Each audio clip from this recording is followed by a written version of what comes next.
And it's UFC 258 this Saturday. And in the pay-per-view co-main event, making a comeback, it's Macy Barber. Look, it's been a long time, Macy, so I'm fired up to see you back. To get an opportunity to come back, fights fall out. Suddenly you're in the co-main. This seems like a bonus. This is an awesome opportunity. You know, I also, when I first heard that I was coming to I was like, you're right. I belong right here. This is the right spot. So I'm excited, but at the same time, I'm like, that's where I belong. You know, I want to continue to get to the top spot, and I want to become I'm going to become the main event. So it's fitting that we're going to keep progressing in that direction. So when an opportunity comes, I'm going to take it. You've got Alexa Grasso across from you, a fantastic women's flyweight bout this Saturday. Welterweight title, of course, in the main event. But this is a comeback because we haven't seen you since the beginning of 2020. So much hype coming into that Roxanne Modafferi fight. You had injury, you had defeat. Everybody responds differently to losing, whatever you want to call it, that invincibility. How difficult was it for you to recover mentally from this? To be honest, it wasn't. I don't want to sound like, oh, it wasn't hard at all. But at the same time, it's like I was prepared to go in there and win.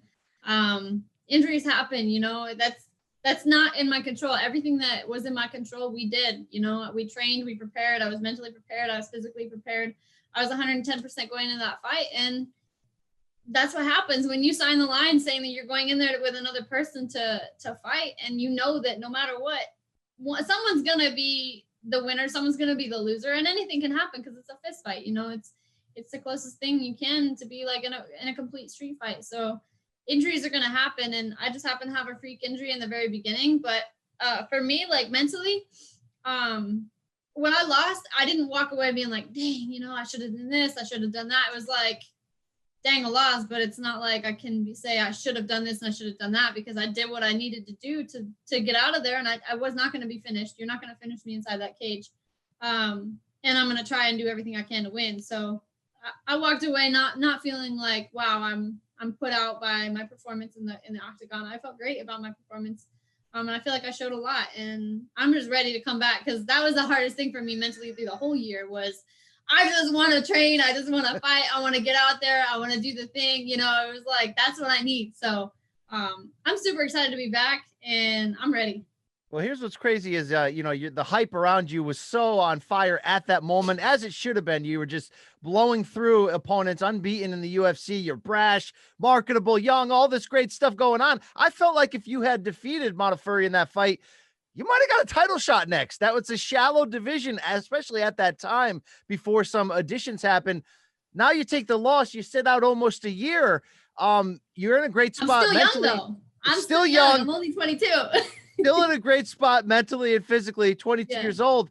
But would you have, do you end up benefiting from this? I mean, would you have been ready if you got the call next, in 20? Okay, I think there's two answers to that. One, yes, if the call came, I would have been ready. That was the plan. You know, Dana said we would like to fight for the title by the end of the year. And that was what I would like. You know, I would have wanted to fight for the title by the end of the year. But at the same time, I also feel like I want all the lessons and all the knowledge that I can get to go into a title fight. You know, I want to know that I can push through an injury, which I knew in my heart, but I want to be able to show that. Sorry, my nose is itchy. I wanted to be able to prove to people that overall I'm a well-rounded fighter. And that's not just with skill. That's with mentality. That's with heart. That's with just like that. I guess that thing that veterans have when they're in the fight. You know, I'm 21. I was 21. I was 22. Like, that was young. You know, there's a lot of things that I need to show. And I feel like the injury and the loss taught me a lot, and taught a lot of things to me about what it's going to take to be the title. You know, little things, just the little details, and those are important. But now I feel like it was also, looking back, I also feel like that was good. You know, that gets that refreshed back in you of like, I'm ready to grind, I'm ready to go. And now it's like, I have a shorter window. So maybe before it was like, oh, I got time. Now it's like, all right, I got 12 months in this year. I'm going to fight this fight. I'm going to fight Joanne. I want to fight for the title. Like, those are my things. Those are the goals. And when it's closer, it's like, let's go, you know, let's go, let's do this, and let's get it. I love the confidence. I've always loved the confidence. It's been it's been a calling card for you in terms of like, wow, that's a brash young fighter on the rise. What, where does that come from? Does that come from surviving and grinding? Is it just natural, to be able to not care what other people think and just kind of be your brightest self in front of the microphone? It comes from work, and I've said that in a lot of interviews. I just did an article with Sports Illustrated, and they asked me the same thing. They're like, a lot of people perceive your confidence as cockiness, and I was like, to me, I feel like the confidence comes from the preparation, right? We prepare. So if I'm prepared, I know I've done everything I can, and the thing is going to happen how it happens. Whether I get injured, whether I don't get injured, however it happens, it's going to happen. But I know going in that I've prepared. So why would I be anything less than confident? And if it's looked at as good, from outside fans, when fans look at the confidence and they want to follow you, they have an opinion on you. I'm like, I'd rather have fans have an opinion of me being the cockiest girl or like the most stuck up or anything, like she's rude, she's this, she's that. I don't care as long as you're like, she's this, like she is something. It's like, other than having no opinion at all, because then that means they don't know you, or they don't even care. And I want people to care. I want them to have an emotion, whether it's good or bad. And then as far as fighters, I said the same thing. When a fighter is confident and cocky, or just able to say what they feel, for instance, Conor McGregor or myself, I feel like we're the fighters that when you are confident in yourself enough to call your shots, you're going to go further. If you're not confident to call your shots, call what you want, say what you want, and speak it out, whether people are like, that is completely insane. A lot of people are like, oh, you want to fight for the title at 20 years old or 21. They're like, that's insane. But it's like, I'd rather have big dreams and big goals and speak it out and continue to speak it out until it becomes my reality than never say anything at all and always be in the background and be a fighter that nobody cares about. I mean, was it always this case for you? Like the people that knew you in the 5th grade, would they be surprised that you are this person in this spot now, ready to take over the world?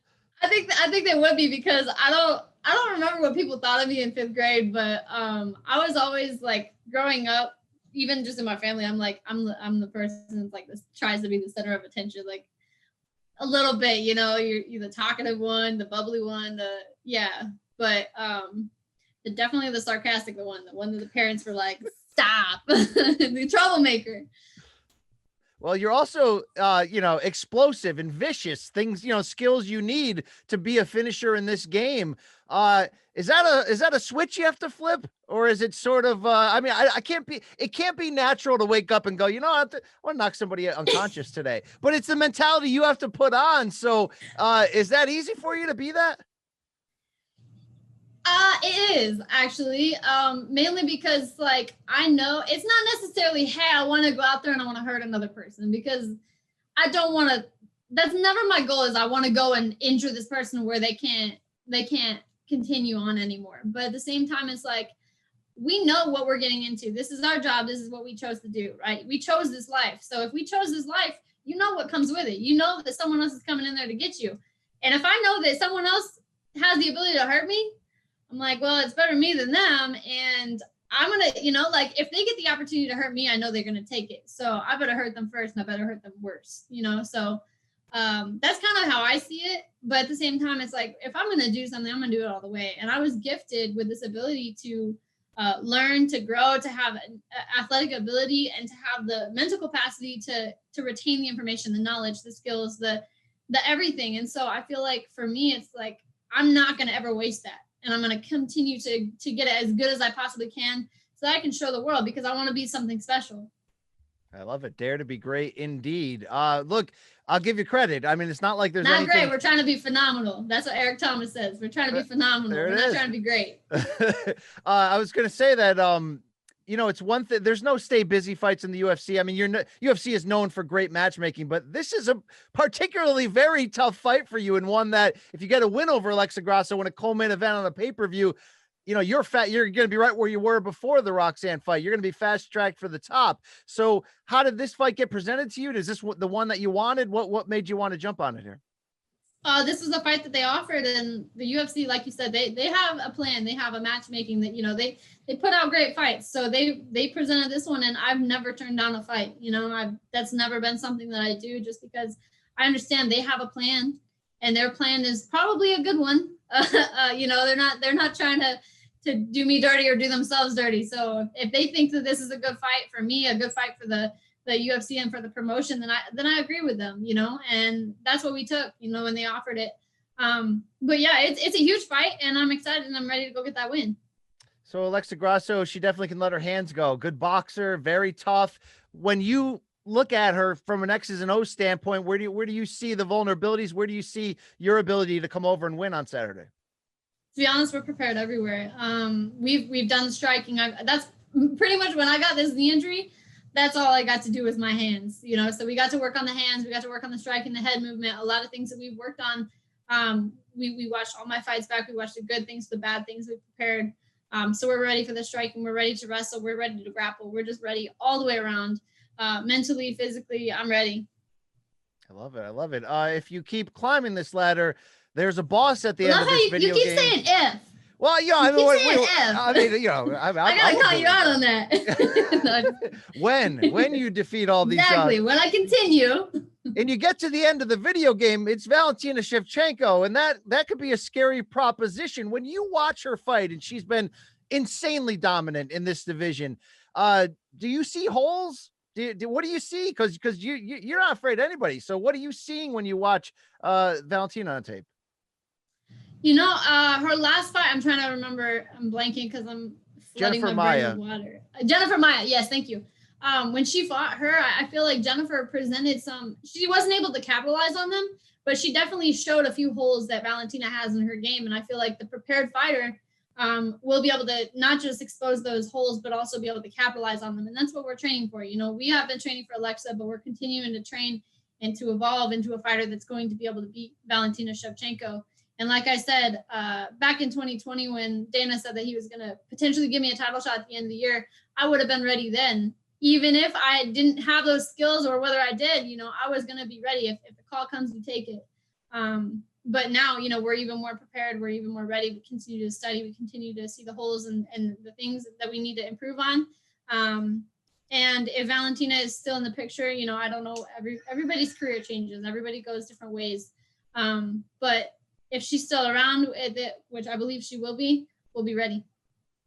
All right. That's fantastic. This division has gotten a lot better over the past year. So big business ahead for you, no matter what. You wanted to be the youngest champion in UFC history. That record is held by Jon Jones. What was it, 23 for Jon?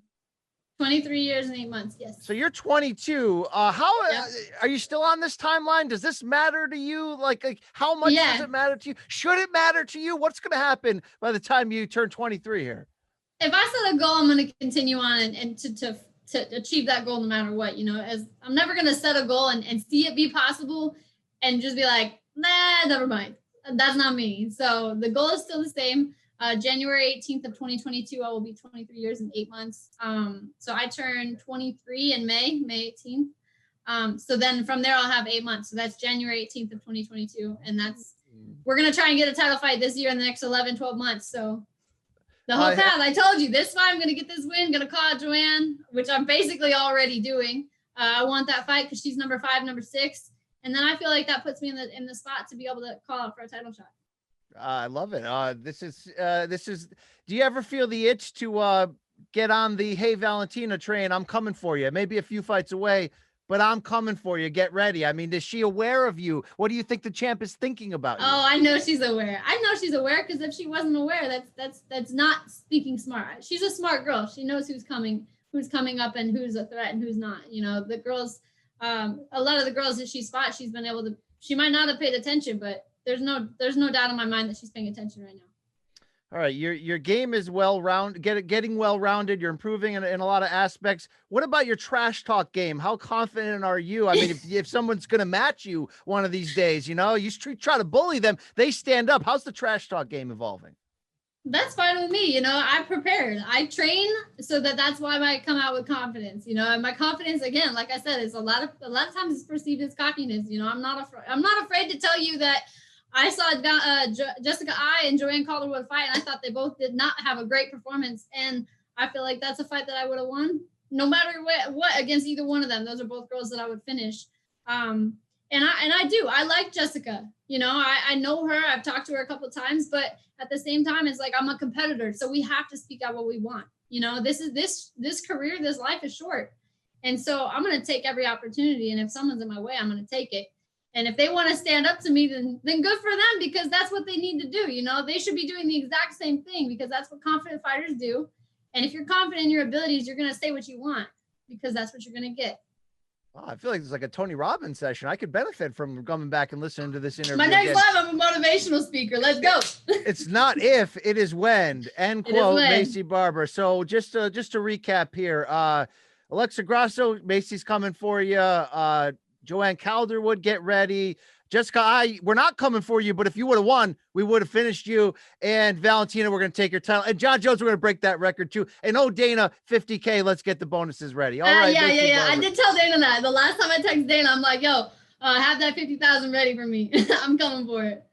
Go get him on Saturday. Back from ACL surgery, back from defeat, ready to make some noise. UFC 258, the co-main event Saturday against Alexa Grasso. Macy, thank you for your time. It's been great. Best of luck to you.